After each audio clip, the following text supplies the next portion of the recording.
if you invest $1,000 in 2002 to Netflix, $1,000 will become 1.1 million in 2002. You were at elementary school or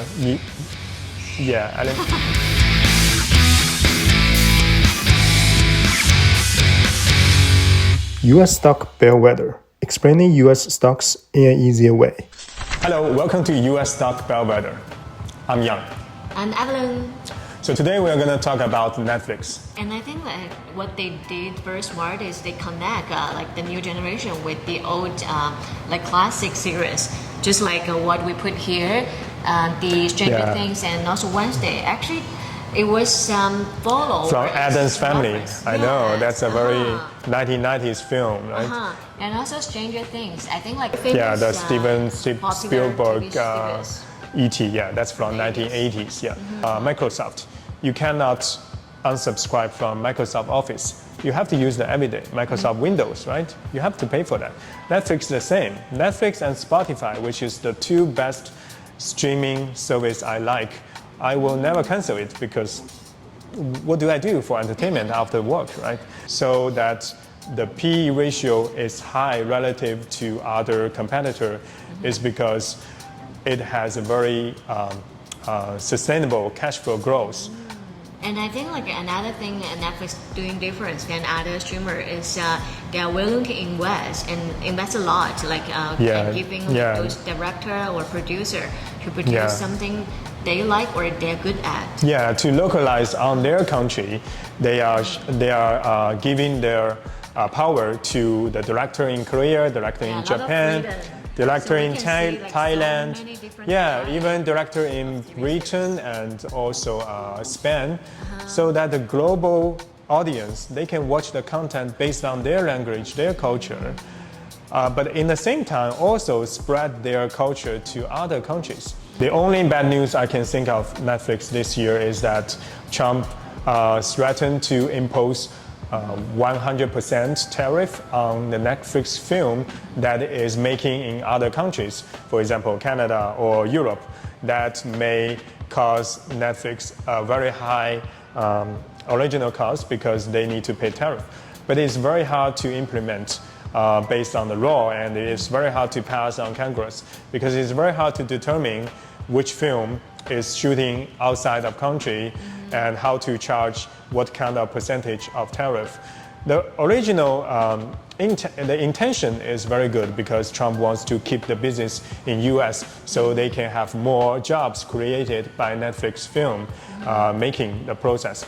But Netflix is a worldwide company. Just like Apple, Tesla, and Nike, they make their cars, phones, and shoes locally in China, Vietnam, and India.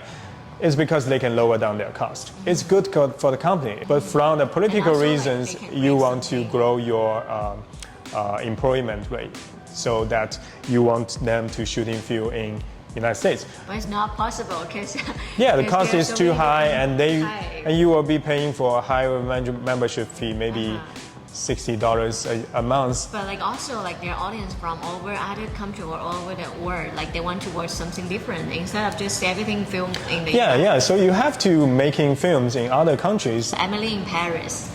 Emily in Paris is also a very popular show that we like, right? It's shooting in Paris. Actually, even the French minister wants to keep Emily in Paris in France, not letting them to go to Italy. You know, the new season is go to Italy, right? The new boyfriend of Emily. But they have to go to other countries to give audience a new story. It cannot be always happen in France. Maybe the next time it will go to Greece or it will go to Spain because everything happening in the United States is too boring. The world is so big. Why everything is happening in the United States? That's very strange, right? So what about the Netflix recent stock performance? Could you show me more about the RSI, the relative strength index of Netflix, is only 41. So it's not overbought, but it's neither oversold. So it's in a very neutral level right now. But fundamental of Netflix is a little bit overvalued at 50 for the trailing PE, for the forward PE. Trailing PE is compared to the past earnings. Forward PE is compared to the future analyst projected So it's still a estimate fair price earning to growth. purchase? So right now, I don't recommend for the short term because short term they can have some headwinds because the valuation is too high. You can let the valuation to decrease a little bit, then you can find an opportunity to buy. But for the long term, if you invest in Netflix, you don't have to sell. You can keep holding for long term. That's a stock that actually outperformed the S&P for the past 25 years. So since 2002, when it went to public, it's $15. And it has 2 times stock split, 2-to-1 and 7-to-1. So actually, if you invest $1,000 in 2002 to Netflix, $1,000 will become 1.1 million in 2002. You were at elementary school or so at that time, if you just borrow 1,000 from your parents and you say you like Netflix, you like the DVD from Netflix, and you bought into Netflix stocks, or if your parents just listen to you buy into Netflix stocks, now you become a millionaire already. And during this time, you should avoid listen to all the news saying Netflix is dead, Netflix reached the roof, Netflix has become a bottleneck, and Netflix has the subscriber growth, range bound is not growing. Don't sell for long-term holders. You can do some short-term strategies to hedge risk. For example, if you're holding 1,000 Netflix shares, you can still keep holding the 1,000, but you can buy Netflix call and puts to get the short-term profits. For example, if you think before the earning reports, Netflix has been growing too high, then the valuation has been stretched, then you can buy a Netflix put for the short term to make a short-term money from the earning reports if the earning is not as good as the Wall Street thinks, because it's very easy to disappoint Wall Street if your valuation has been stretched before the earnings. Before the earnings, Netflix is up 45% this year. It's up 96% 1 year. So it's growing too high and too fast. So usually people will sell before the earning reports. But what if you want to long-term holding Netflix? You don't want to bear the short-term risk. Just to buy a put as an insurance to help you to hedge the risk. What if the Netflix stock shooting up 10% after the earning reports? Doesn't matter. You just lose your insurance, but you still have your 1,000 shares that is growing. So you can buy back the shares. Yeah, in the original you can price. execute the options to buy back 100 shares of Netflix. So your share will become 1,100 shares. So you collect more shares, but you also have the options profit. Usually I will sell half of my option position and execute half of my options to original shares. But in the short term, you use put or call to hedge your risk. Yeah, that sounds like a very smart and safe strategy, because like even though like it reduced the potential earning, but it also minimized the risk. So because like if I lose in one side, I can just earn a little bit. Never do one leg. One leg is very risky. You can also buy cover calls. That is helping you to lower down your risk, either to the upside or downside. Like if you buy a call option right before the Netflix earnings, and then if it's a 1 month option and Netflix down 5%, and you will be down 25%. Because you are in the 1 month expiration date, and then when the share down 5%, the options magnify the magnitude of the downturn. So you will be losing probably 25%. If the Netflix down 10%, you will be losing 50%. If the Netflix down 20%, you may lose 90%, even though your option expires after 1 month.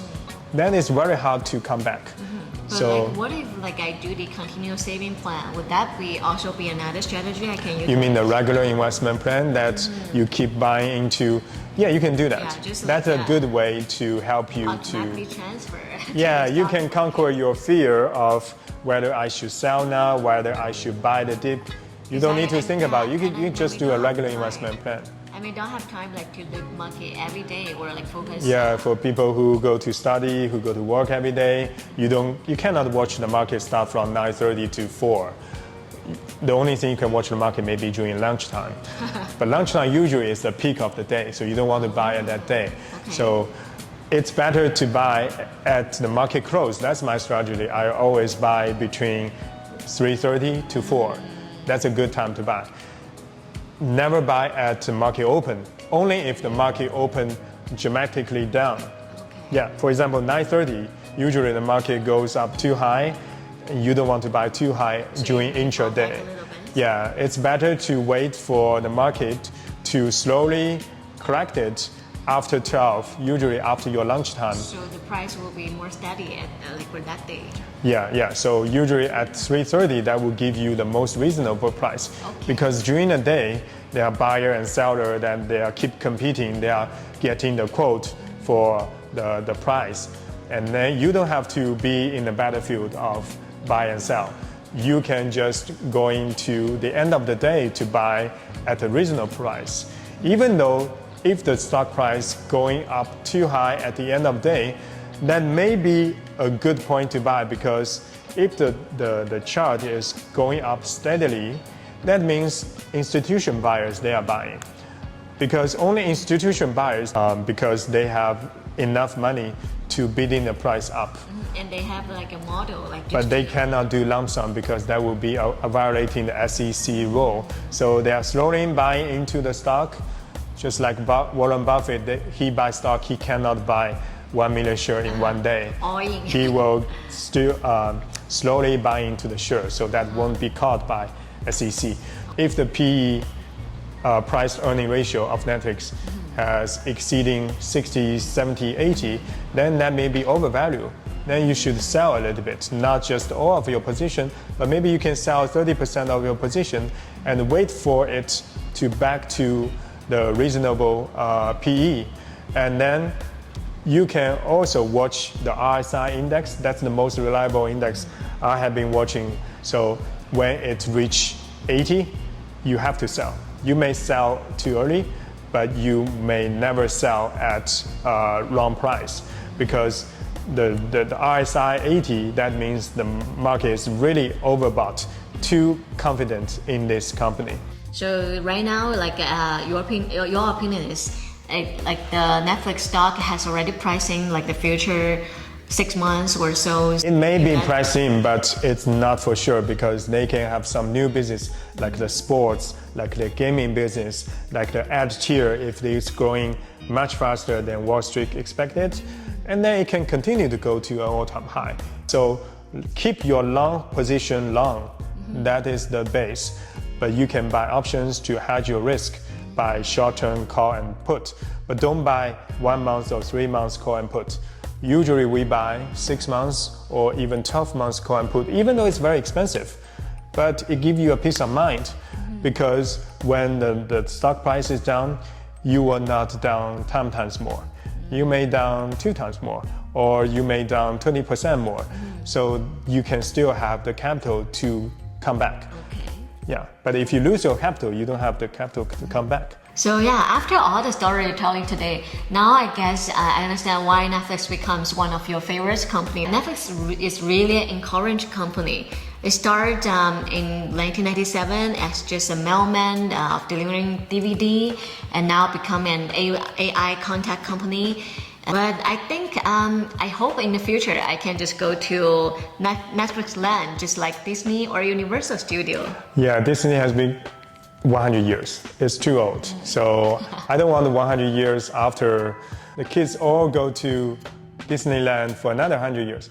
I hope we can have Netflix land. We can have somewhere that we can interact with our favorite Netflix TV show IPs, all those characters like Wednesday, you may see her someday in Netflix land, or 11.